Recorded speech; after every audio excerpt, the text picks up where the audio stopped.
तो hello friends, SMS planning की new video में फिर से आपका स्वागत है। और जहाँ पे आज हमने जानना है और आप थंबनेल पर भी देख ही चुके होंगे कि आखिर ये जेई क्या होता है, ये JEE का मतलब क्या होता है, जेई मेंस क्या होता है और साथ ही जेई एडवांस क्या होता है। इन सब चीजों के बारे में हम आज जानने वाले हैं, जहाँ पर हमारे आज के मेन पॉइंट्स रहेंगे कि यहाँ पर जेई क्या होता है, जेई का एंट्रेंस एग्जाम आप कैसे दे सकते हो और यहाँ से आप इंजीनियर कैसे बन सकते हो, साथ ही इसमें आपकी क्या क्वालिफिकेशन रहेगी। कुल मिलाकर JEE का पूरी इंफॉर्मेशन लेंगे। जो स्टूडेंट इसके बारे में नहीं जानते हैं, जिन्हें जेई मेंस और जेई एडवांस में कंफ्यूजन होता है, तो उनका ये कंफ्यूजन आज की इस वीडियो में हम दूर करेंगे। तो इस वीडियो को एंड तक अपने 100% के अटेंशन के साथ देखना, क्योंकि आज की इस वीडियो में आपको बहुत सारी इन्फॉर्मेशन मिलने वाली। साथ ही यदि इस चैनल पे नए हो तो प्लीज चैनल को सब्सक्राइब करें, तो इस सपोर्ट टाइम पे आपको भाई आपको हमेशा सपोर्ट करते रहता है। साथ ही आपकी इस चैनल की कोई भी वीडियोस ना छूटे, तो मेक श्योर करके आप चैनल को सब्सक्राइब करके ऑल नोटिफिकेशन पे क्लिक जरूर करें। तो चलो आपको बिना टाइम वेस्ट के इन सब चीजों के बारे में जानते हैं और जेई क्या होता है इसके बारे में पूरा स्टेप बाय स्टेप हम जानते हैं। और इससे पहले एक वीडियो इंजीनियर कैसे बन सकते हो,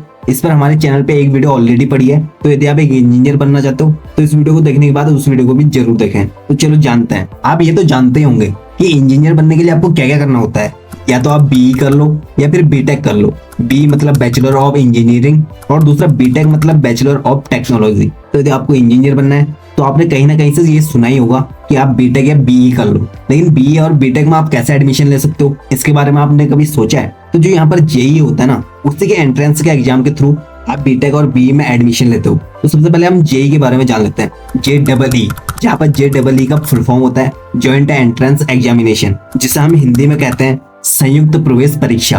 तो जेई पूरे नेशनल लेवल का एग्जामिनेशन है, जहाँ पर हर एक 12th पास स्टूडेंट एलिजिबल है। तो इसकी एलिजिबिलिटी के बारे में हम आगे जानते हैं। उससे पहले हम जेई के बारे में जान रहे हैं। तो यहीं पे हम थोड़ा सा ये भी जान लेते हैं कि जो आपने जेई मेंस और जेई एडवांस सुना है, ये क्या होता है। थोड़ी सी नॉलेज यहाँ पर ले लेते हैं, उसके बाद आगे इसमें डिटेल में जानेंगे। यहाँ पर जो जेई मेंस और जेई एडवांस होता है वो JEE के ही दो पार्ट है। मतलब जेई को दो भागों में बांटा गया है, एक तो जेई मेंस और दूसरा जेई एडवांस। तो यदि आपको किसी भी इंजीनियरिंग कॉलेज में एडमिशन लेना हो, चाहे आप BTech करो या फिर BE, तो आपको सबसे पहले जेई का एंट्रेंस एग्जाम देना होता है। कुल मिलाकर यहाँ पर जेई नेशनल लेवल का एंट्रेंस एग्जाम है। इसी के थ्रू आप इंजीनियरिंग कॉलेज में एडमिशन लेते हो, वो चाहे IIT जैसे बड़े कॉलेजेस हो या फिर कोई भी ऐसे छोटे कॉलेजेस। तो यहाँ पर JEE का एग्जाम CBSE द्वारा साल में 2 बार कंडक्ट किया जाता है, जो कि पूरा नेशनल लेवल का एग्जामिनेशन होता है। और जैसे कि मैंने आपको बताया कि कुछ साल पहले JEE को 2 भागों में बांट दिया गया है, एक जेई मेंस और दूसरा जेई एडवांस। तो यहाँ पर जान लेते हैं कि आपको जेई का एग्जाम देने के लिए क्या क्या एलिजिबिलिटी होनी चाहिए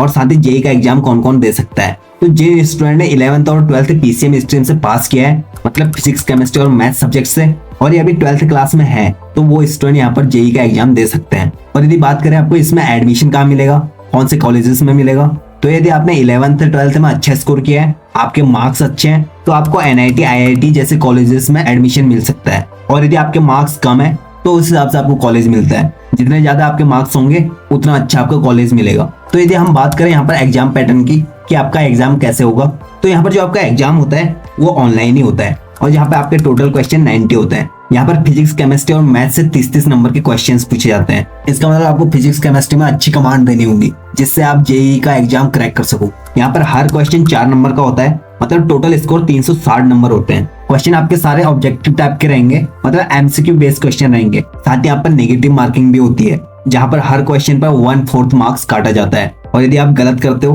तो नेगेटिव मार्किंग होती है। ये पैटर्न तो था BE और BTech का एग्जाम के लिए। यदि आप BArc का एग्जाम देते हो तो वहां पर आपके टोटल क्वेश्चन होते हैं 82, जो कि 400 मार्क्स के होते हैं। और वही जो B प्लान में क्वेश्चन होते हैं वो होते हैं 105, मतलब 105 क्वेश्चन होते हैं और ये भी 400 मार्क्स के होते हैं। ये सारे ऑब्जेक्टिव टाइप के MCQ क्वेश्चन होते हैं, जहाँ पर आपको 4 आंसर में से किसी एक पर टिक करना होगा और वही आपका राइट आंसर माना जाएगा। और इसका एग्जाम आप कितनी बार दे सकते हो उसके बारे में थोड़ा सा डिस्कस कर लेते हैं। तो जब आप 12th में होते हो तब से आप इसका एग्जाम दे सकते हो। और जैसे कि मैं आपको बता चुका हूँ, JEE का एग्जाम साल में 2 बार कंडक्ट किया जाता है। साथ ही जब से आप 12th में हो वहां से लगातार 3 साल तक आप इसका एग्जाम दे सकते हो। कुल मिलाकर 6 बार आप इसका एग्जाम दे सकते हो। इसके बाद हम थोड़ी सी बात कर लेते हैं जेई एडवांस के बारे में कि जेई एडवांस क्या होता है। तो यहाँ पर जेई मेंस और जेई एडवांस से डिफरेंस है, या आप कह सकते हो ये जेई मेंस का एक एडवांस लेवल है। जेई एडवांस सेम जेई की तरह एक नेशनल लेवल का एंट्रेंस एग्जाम ही है, लेकिन इसमें इतना डिफरेंस है कि जो लोग जेई का एग्जाम देते हैं उनमें से टॉप 1.5 लाख स्टूडेंट को IIT जैसे कॉलेजेस में एडमिशन दिया जाता है। तो यहाँ पर हम बात करते हैं कि जेई एडवांस का एग्जाम कौन दे सकते हैं। तो जेई एडवांस का एग्जाम जो दे सकता है वो स्टूडेंट जिनके क्लास 12th में 75% मार्क्स हैं, मतलब जनरल और ओबीसी के 75% मार्क्स होने जरूरी है, वहीं एससी एसटी का 65% मार्क्स होना जरूरी है। साथ ही जेई एग्जाम के बाद जिनके 2 लाख के अंडर में रैंक है वो जेई एडवांस का एग्जाम दे सकते हैं। और यहाँ पर आपकी एज 25 से ज्यादा नहीं होनी चाहिए। यदि आप 25 साल से कम की उम्र के हो तो ही आप जेई एडवांस के एग्जाम को देने के लिए एलिजिबल हो। और यदि आप जेई एडवांस को क्वालिफाई कर जाते हो उसके बाद आपको आईआईटी जैसी बहुत सी बड़ी बड़ी कॉलेजेस मिलती हैं। बस डिपेंड करेगा आपकी क्वालिफिकेशन पे कि आपके 12th में कितने परसेंटेज मार्क्स हैं और साथ ही आपके रैंक, जहाँ पर आपकी रैंक 2 लाख के अंडर में होनी चाहिए। यदि आप जेई एडवांस को क्वालिफाई कर जाते हो तो इसमें आईआईटी कॉलेजेस के अलावा भी बहुत से कॉलेजेस हैं जहाँ पर आपको एडमिशन मिलेगा। और यदि हम यहाँ पर बात करें कि जेई का एग्जाम कितना हार्ड होता है, तो जेई का एग्जाम हार्ड तो होता ही है। आप चाहे किसी भी लेवल का एंट्रेंस एग्जाम दो, वो थोड़ा सा कठिन तो होता है, लेकिन आपने पूरे मन से उसके लिए प्रिपरेशन करी है तो आपको उसमें क्वालिफाई होने से कोई नहीं रोक सकता है। लेकिन प्रिपरेशन तो आपको तगड़ी करनी होगी। अपनी फिजिक्स, केमिस्ट्री और मैथ्स को स्ट्रॉन्ग बनाओ, उन्हीं पर ही फोकस करो और अपने माइंड को नए नए चैलेंजेस दो।